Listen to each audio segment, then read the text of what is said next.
다 같이 사도신경 하심으로 1월 4일 목요일 새벽 기도회를 시작하도록 하겠습니다. 전능하사 천지를 만드신 하나님 아버지를 내가 믿사오며 그 외아들 우리 주 예수 그리스도를 믿사오니 이는 성령으로 잉태하사 동정녀 마리아에게 나시고 본디오 빌라도에게 고난을 받으사 십자가에 못 박혀 죽으시고 장사한 지 사흘 만에 죽은 자 가운데에서 다시 살아나시며 하늘에 오르사 전능하신 하나님 우편에 앉아 계시다가 저리로서 산자와 죽은 자를 심판하러 오시리라. 성령을 믿사오며 거룩한 공예와 성도가 서로 교통하는 것과 죄를 사하여 주시는 것과 몸이 다시 사는 것과 영원히 사는 것을 믿사옵나이다. 아멘. 다 같이 찬송가 516장, 이전 찬송가는 265장, 옳은 길 따르라 의의 길을. 찬송가 516장, 이전 찬송가는 265장, 옳은 길 따르라 의의 길을. 우리 한번 다 같이 찬송하겠습니다.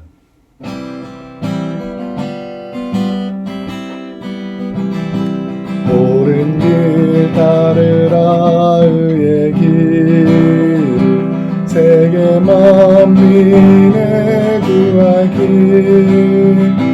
이 길 따라서 살기를 온 세계에 마침내 만 백성이 따르기, 고동 든다 바람 빛보아라 저기 주 예수의 나라 이 땅에 곧 오겠네 오겠네. 주 예수 따르라 승리의 세계 만민이 나가 길과 진리요 참 생명 내 창검을 부수고 나 따르라 화평한 어둠 밤 지나고 동튼다 바람 빛보아라 저비 주 예수의 나라 이 땅에 곧 오겠네 오겠네. 놀라운 이 소식 알리어라 세계 만민을 구하려 내 주 예수를 보내신 참 사랑의 하나님 만 백성이 따라가기 어둠 지나고 동튼다 바람 빛보아라 저기 주 예수의 나라 이 땅에 곧 오겠네 오겠네. 고난 길을 치고 찾아온 길 많은 백성을 구한 길 모두 나와서 믿으며 온 세상이 마침내 이 진리에 살겠네. 어둠 지나고 동튼다 바람 빛보아라 저기 주 예수의 나라 이 땅에 곧 오겠네 오겠네. 아멘.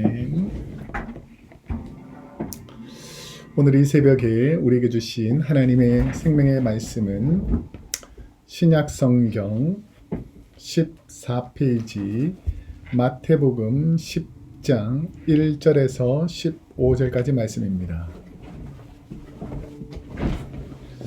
신약성경 14페이지 마태복음 10장 1절에서 15절까지 말씀을 우리 한 목소리로 한번 함께 읽도록 하겠습니다. 마태복음 10장 1절에서 15절. 예수께서 그의 12 제자를 부르사 더러운 귀신을 쫓아내며 모든 병과 모든 약한 것을 고치는 권능을 주시니라. 12 사도의 이름은 이러하니 베드로라 하는 시몬을 비롯하여 그의 형제 안드레와 세베대의 아들 야고보와 그의 형제 요한, 빌립과 바돌로메, 도마와 세리 마테, 알페오의 아들 야고보와 다데오, 가나안인 시몬 및 가룟 유다 곧 예수를 판 자라. 예수께서 이 12를 내보내시며 명하여 이르시되 이방인의 길로도 가지 말고 사마리아인의 고을에도 들어가지 말고 오히려 이스라엘 집에 잃어버린 양에게로 가라. 가면서 전파하여 말하되 천국이 가까웠다 하고 병든 자를 고치며 죽은 자를 살리며 나병 환자를 깨끗하게 하며 귀신을 쫓아내되 너희가 거저 받았으니 거저 주라. 너희 전대에 금이나 은이나 동을 가지지 말고 여행을 위하여 배낭이나 두보롯이나 신이나 지팡이를 가지지 말라. 이는 일꾼이 자기의 먹을 것 받는 것이 마땅함이라. 어떤 성이나 마을에 들어가든지 그 중에 합당한 자를 찾아내어 너희가 떠나기까지 거기서 머물라. 또 그 집에 들어가면서 평안하기를 빌라. 그 집이 이에 합당하면 너희 빈 평안이 거기 임할 것이요 만일 합당하지 아니하면 그 평안이 너희에게 돌아올 것이니라. 누구든지 너희를 영접하지도 아니하고 너희 말을 듣지도 아니하거든 그 집이나 성에서 나가 너희 발에 먼지를 떨어버리라. 내가 진실로 너희에게 이르노니 심판날에 소돔과 고모라 땅이 그 성보다 견디기 쉬우리라. 아멘. 오늘은 마태복음 10장 1절에서 15절까지 말씀을 중심으로 주님의 제자로 살아가는 훈련, 주님의 제자로 살아가는 훈련이라는 제목으로 우리 새벽에 하나님 말씀을 함께 나누도록 하겠습니다.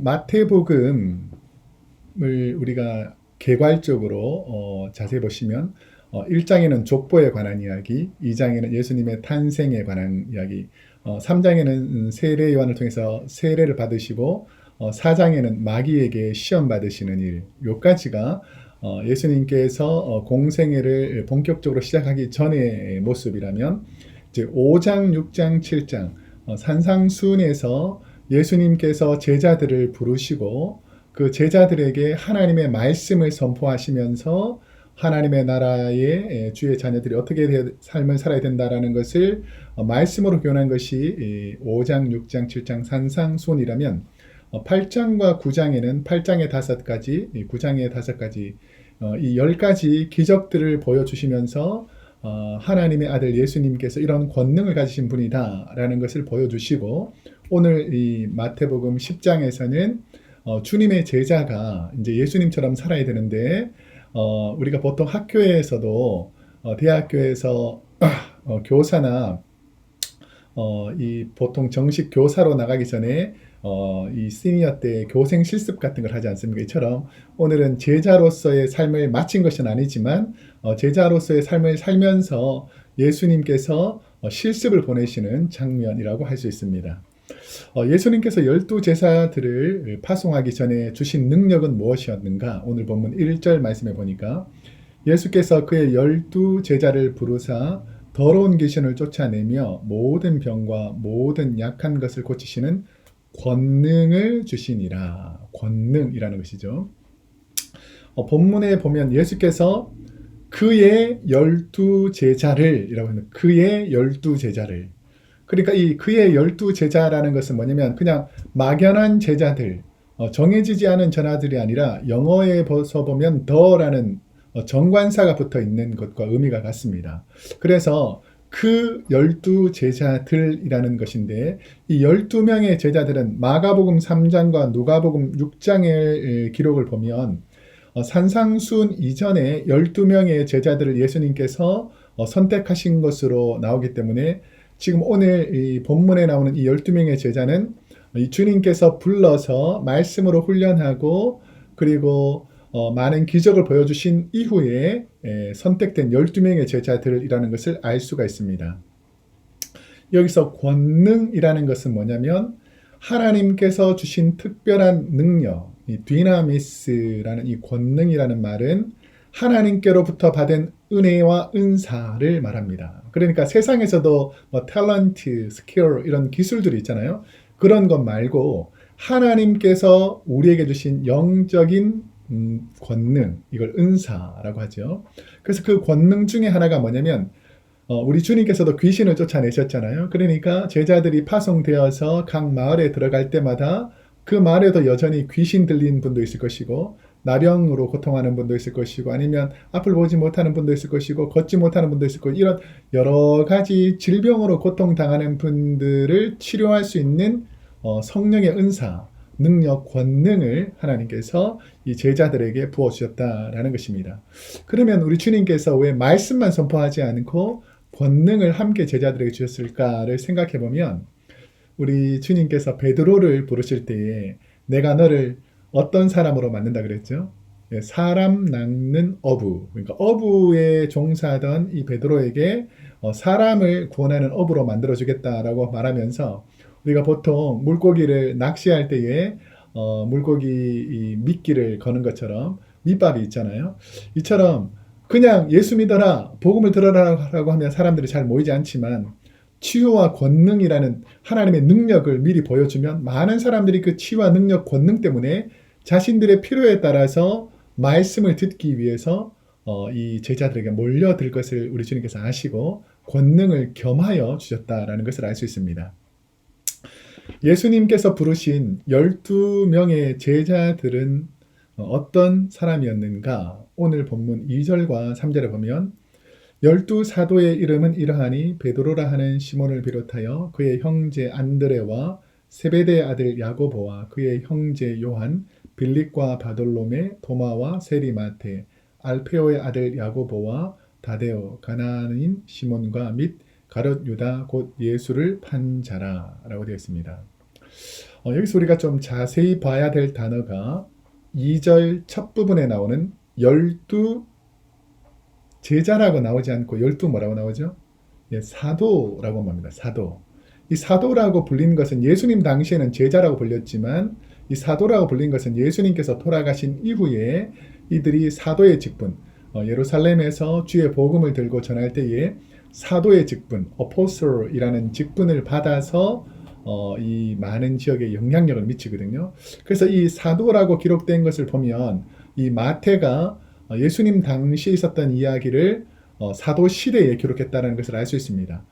예수님께서 33세에 돌아가시고 AD 한 50년경에 마태복음이 기록되었다라고 생각하기 때문에 예수님께서 돌아가신 한 20년쯤 후에는 12명의 제자들을 사도라고 불렀다라는 것을 알 수가 있습니다. 예수님의 제자들은 크게 예수님께서 공생의 사역을 하실 때 아주 가까이에서 주님의 일을 많이 보여주셨지만 특별히 사람을 살린다든지 변화산에 갈 때라든지 이 특별한 겟세마네 동산에 기도할 때는 베드로, 야고보, 요한 이 세 제자를 핵심 제자들을 더 가까이 두시고 권능과 능력을 보여주셨다는 것을 알 수 있습니다. 그런데 많은 제자들의 이름이 나오고 우리가 역사 문헌을 통해서 보면 그 제자들이 어떠한 삶을 살았는지가 잘 나오는데 성경에서 가장 비극적인 제자의 모습이 오늘 본문에도 다른 사람은 그냥 이름만 쭉 나온다면 이 가룟 유다는 그 뒤에 있는 꼬리표가 예수를 판 자라는 것이죠. 주님의 말씀을 듣고 권능을 보고 많은 기적을 경험하고 자신들도 그런 권능을 가지고 기적을 베풀었다 할지라도 예수를 팔 수 있는 그런 가룟 유다가 주님의 제자들 가운데서도 있었다라는 것이죠.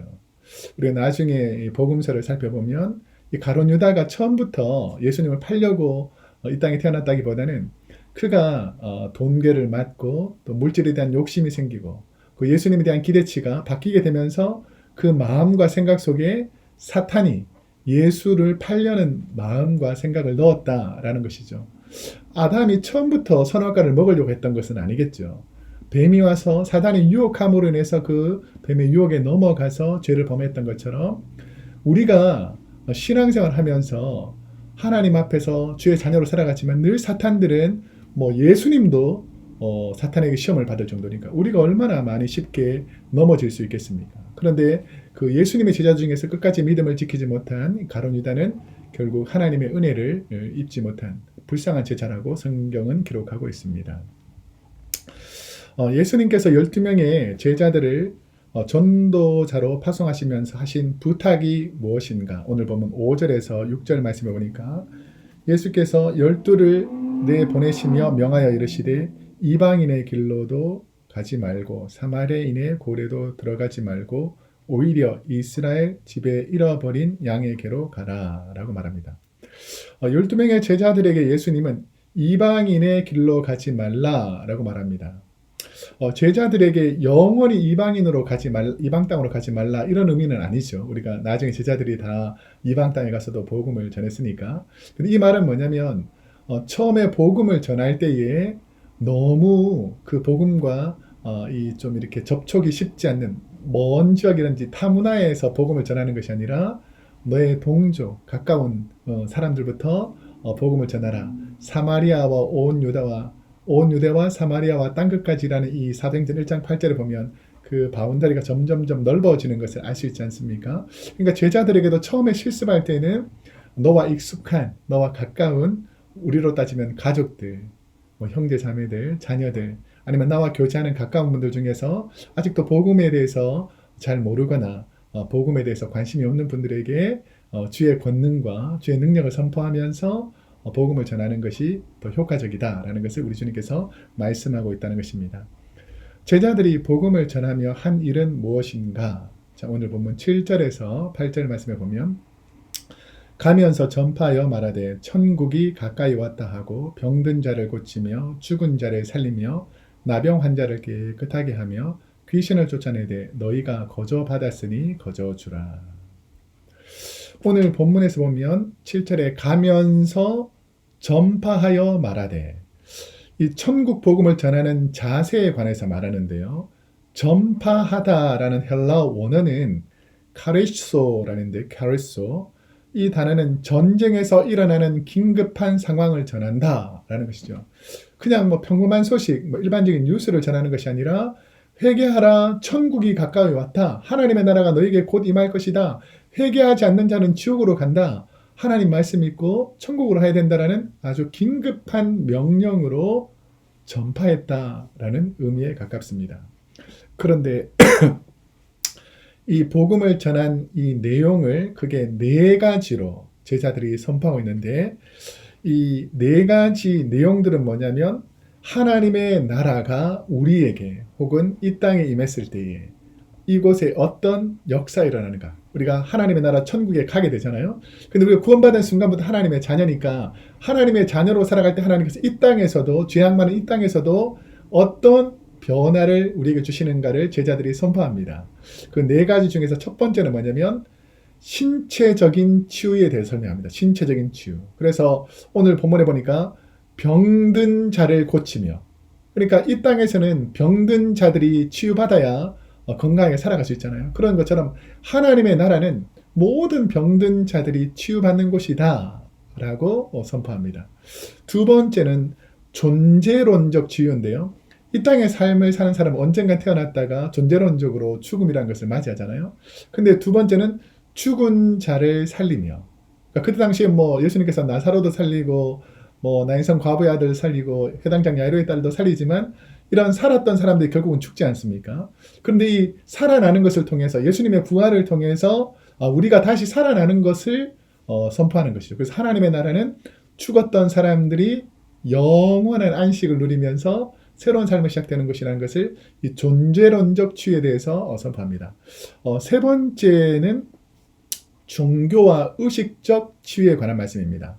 그러니까 나병 환자, 오늘 성경에 보면 나병 환자가 깨끗하여진다라는 의미는 뭐냐면 나병은 율법적으로 죄를 지어서 저주받았다라고 그때 당시 율법을 가르치던 사람들에게는 죄의 결과다. 이런 병은 죄의 결과다라고 가르쳤는데 우리 주님께서는 모든 율법을 폐하시고 예수님께서 이제 나병 환자, 율법으로 얽매였던 사람들 다 치유할 수 있는 능력의 하나님의 은혜를 제자들에게 주셔가지고 하나님의 나라는 율법과 우리가 지켜야 될 법으로 구원받는 장소가 아니라 하나님 은혜로 가는 곳이다 라고 그 율법의 치유를 설명하시고 마지막 네 번째는 영적 정신적 치유를 설명하면서 귀신들이 떠나간다는 것이죠.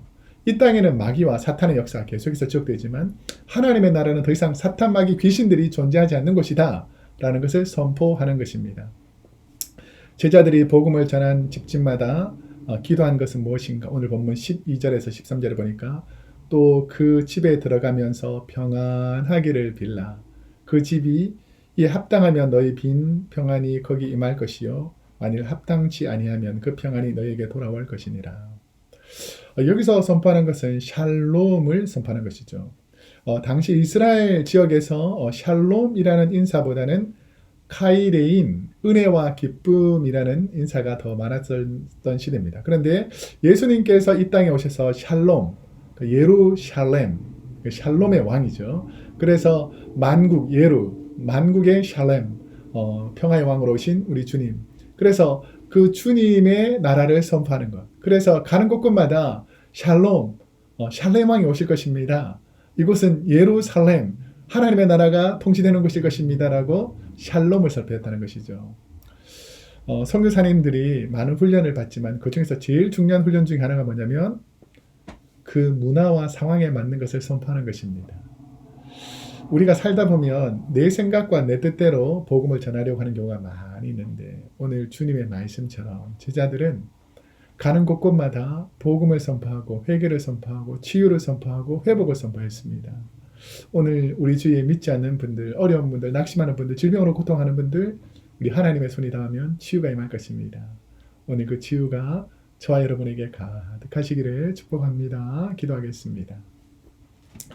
사랑이 많으신 하나님 아버지, 오늘 우리 사랑하는 성도님들 하나님의 은혜로 치유와 회복을 경험하는 하루가 되게 하시며 고통받는 분들 하나님의 은혜가 가득하여 하나님께 영광 돌리며 회복되는 은혜를 경험하게 하여 주옵소서. 감사드리며 예수님의 이름으로 기도드립니다. 아멘.